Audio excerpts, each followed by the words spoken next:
Good morning, Jim. Good morning, Becky. Hi, everyone. Good morning, everyone. How are we this week? It's Tuesday. My days are all blending together. I Happy know Tuesday. it is a Tuesday, and I think we're actually going to get away for a couple of days without snow kind of I week now. it's supposed to be like 50 degrees this week at some point. Yes, That's tomorrow. huge. Huge. As I I'm know. wearing this like woolly sweater today. Um, Jim, how was your week? What did you do to feel less overbooked before we dive in here? Well, I was going to say last week, I think I said kind of moving forward, and we had a lot of snow, a lot of days, disruptances, work schedule wise. I was still able to work. And you know what? But Friday, I decided to take a non-work day because one of my commitments, I couldn't go because the school due to the weather.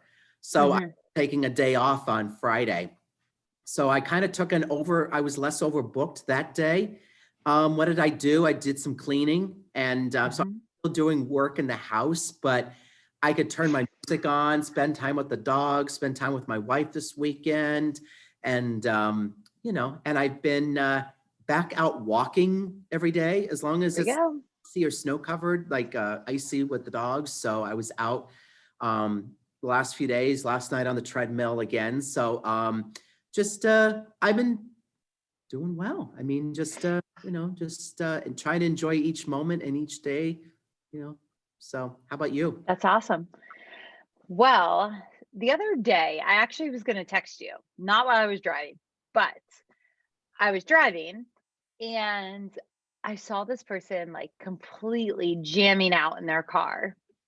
And I was like, I think that's one of the things that brings me the most joy in life. Not everything, like putting my lunch bag away. I know this seems really silly and small, but putting my lunch bag away on Fridays brings me joy because I don't have to pack my lunch. Well, watching this person rock out and just let loose, I was so excited. I was so happy for this person. I was like, I don't do that enough. And so yesterday on Pandora, in my car, a song came on that I just was like, wow, this is a really good song. And I forgot all about it because it hasn't been played in a while. So I, listened to it, sang a little bit. But then today I listened to it again and I just rocked out. And it was fantastic, Jim. It was fantastic. And so I had a dance party in my car. That's what I did. That's amazing and awesome. Because not to well, I guess I should say it. I kind of did the same thing this morning. Uh, Yeah. since I'm actually in our Canton office this morning. So on my drive up this morning, there were a couple of songs that came on when I was not able to listen to my podcast once I lost service. So I listened to a couple of songs instead, and it just made me feel great and excited and rejuvenated and inspired. So, oh yes, Yeah. in the car. I might move a little, I mean, keeping both hands on the wheel, of course, but at least I can kind of just enjoy the moments. So Right? Oh no, I was great. drumming. I was feeling it. It was all Yes. Taking in the so scenery. if So you passed me on the highway and saw me rocking out, anyone, that I was enjoying life. So have a dance party this week, team. Have a dance party. Jim, we and are like finishing up this book. I can't believe it. And actually, we're excited to announce Mandy will be joining us next week to next talk about Tuesday. all things her book. So we're very excited for that. Um, I'm very appreciative because we know she's super busy. But you wanted to touch back on the 5 guidelines for self care. So tell us your thoughts on that before we All dive right. into Well, advocacy. so speaking of which, like I said, when I was singing along this morning, coming up through, that's self-care. You know what I mean? Looking at the mountains, enjoying the scenery, the snow, that's self-care. So like last week, I touched upon these self-care feels good and makes you happy when I said about focus on positive self-talk, avoid drama and negativity, let go of what you can't control, focus on what you can, know when to say no, and be excited about saying yes. So like we talked about that at the very end of our last conversation last week. But just going into that, like I just taking a look at some of the areas, like she goes into like some of the different picture, like little charts that she posted here. Yeah.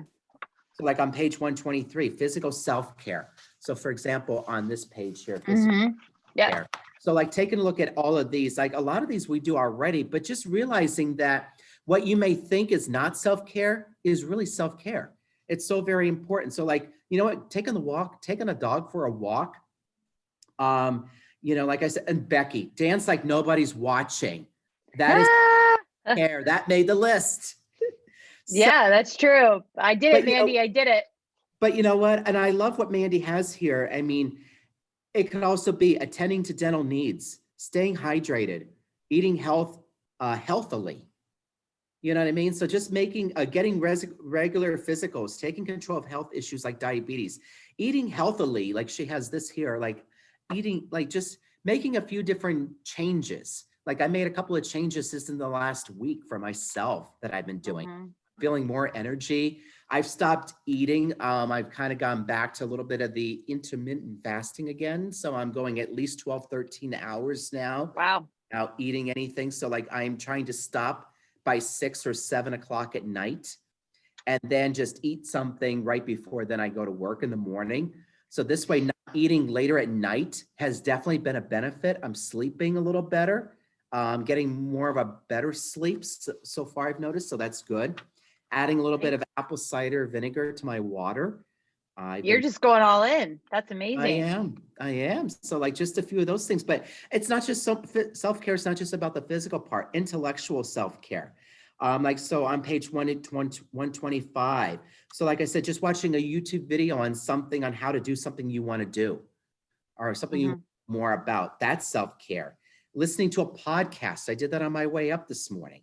That is self-care. So like I said, just doing a crossword puzzle or reading or listening to a book or just taking up something different, having a stimulating conversation with someone that you can easily have a great conversation with. Okay. I feel like we do that maybe on like Tuesday I think mornings, so. maybe. I think so. And I think we kind of do that other times during the week too, especially when you Yeah. and I get an idea, it's all good. So, but you know what? Page 127, emotional self-care. Spending time with friends who build you up and make you laugh. Just finding ways to find positive self-talk and being kind to yourself. Know what your stress triggers are. And then when even when you can't avoid them, like what can you do to train and to reward yourself afterwards? We talked about that last week. Yep.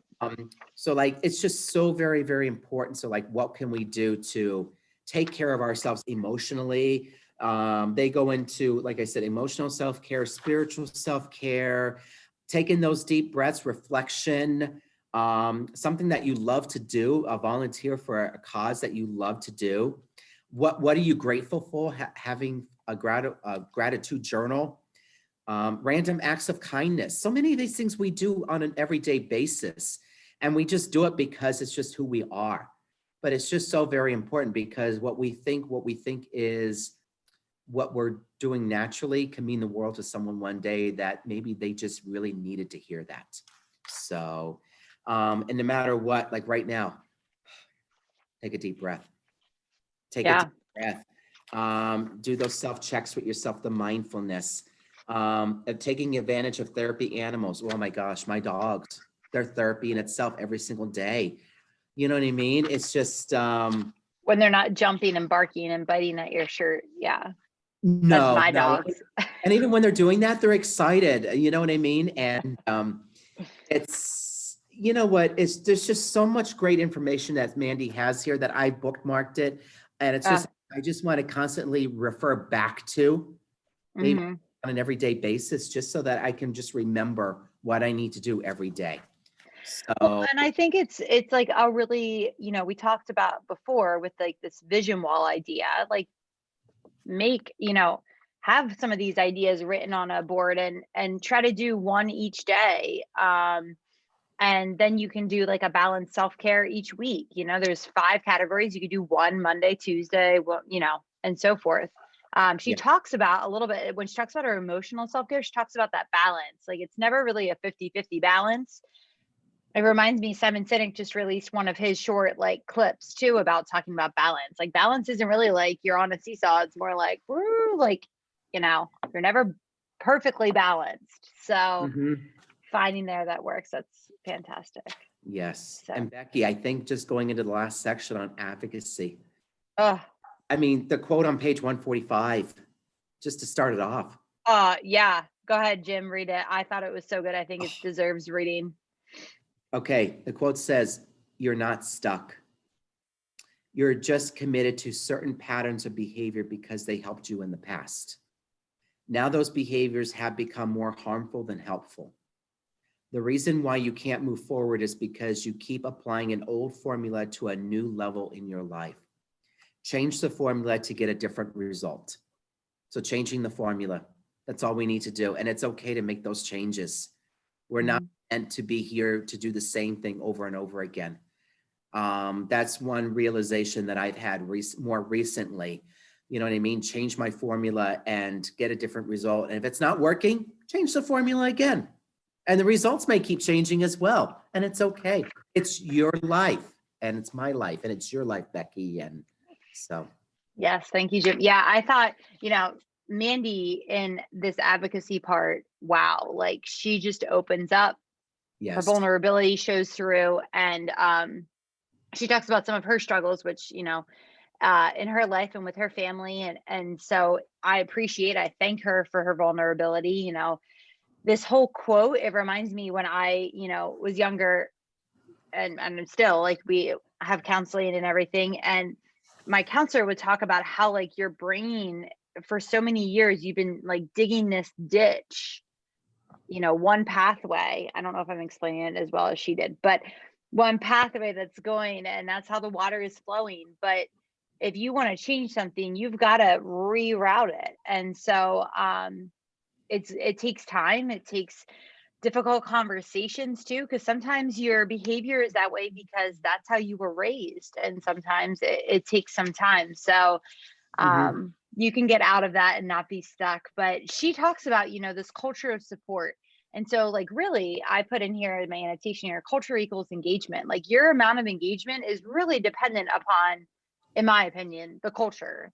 And so, when you think about your workplace, your colleagues, the company you entertain, the company you attract, what kind of culture is it? Because sometimes that also reflects your engagement levels. Absolutely. Um, I really liked on 148, she said, blame is only fuel for disengagement. Like, mic drop. There's so many mic drop things here.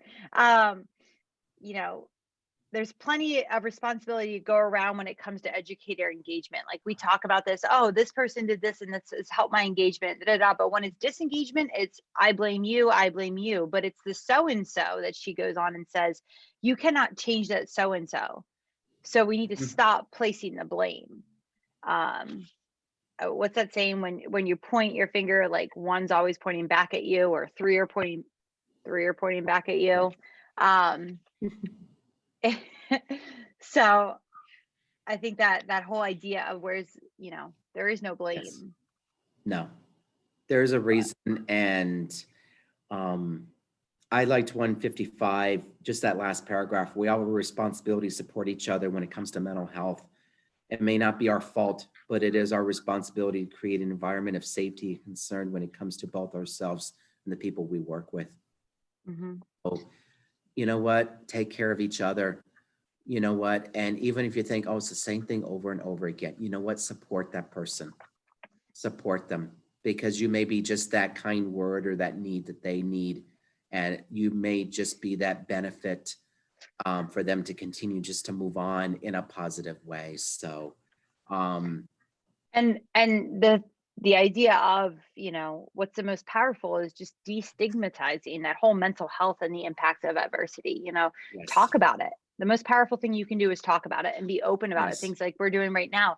yes. I'm a big proponent. We get physicals every year. Like I think, mental health checkups every year could be Hmm. a really beneficial thing. She talks about the struggles when she went to try to find a counselor, how long it took her, how, is it covered under insurance and this and that. I just think, and then she says, this is what we're facing, but what about our students, right? How many students, she talks about that chapter, the inside out.